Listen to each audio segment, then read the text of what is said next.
vois, ça faut pas mettre de, faut pas greffer là-dessus, tu vois. Elle a fait 3 hausses, mais faut pas greffer là-dessus, quoi. Juillet, c'est le mois où Jean-Marie Caillard récolte un miel de saveur au goût de tilleul, de châtaignier et de ronces. Oula, c'est pas bon ça. Mais cette année, la loi du plomb donne un goût amer à la saison. La loi du plomb, j'espère qu'elle aura du plomb dans l'aile bientôt. J'ai l'impression que c'est une provocation, parce qu'aujourd'hui tout le monde sait que les molécules synthétiques sont très nocives pour tout le vivant. Après avoir été ingénieur pharmaceutique pendant 25 ans, Jean-Marie s'est reconverti il y a 5 ans, alors même que la santé des abeilles se détériore. En cause les pesticides, les parasites et les variations climatiques. Le stress ne l'a pas quitté avec sa reconversion.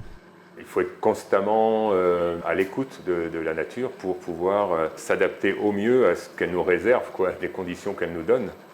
Quand dans une entreprise on stresse parce qu'il y a une réunion qui s'est mal passée, on reprogramme une autre réunion.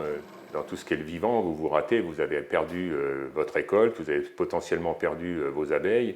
Après, il faut nettoyer, il faut repréparer, donc on perd, et puis vous n'êtes pas payé.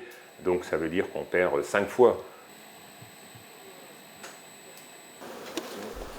Aux difficultés environnementales s'ajoutent des difficultés économiques. Jean-Marie Caillard observe que sa clientèle consomme moins du fait de l'inflation. Elle l'oblige à faire plus de marché pour vendre son miel. Et de toute manière, l'avenir, on le voit bien nous aussi dans nos réunions professionnelles, ceux qui s'en sortent le mieux, ça commence à être des gens qui ont des marchés locaux et qui ont une réputation locale. C'est la solution aux problèmes écologiques, économiques, humains. Cette année, le printemps a été l'occasion d'une bonne récolte. Néanmoins, la production semble ralentir cet été.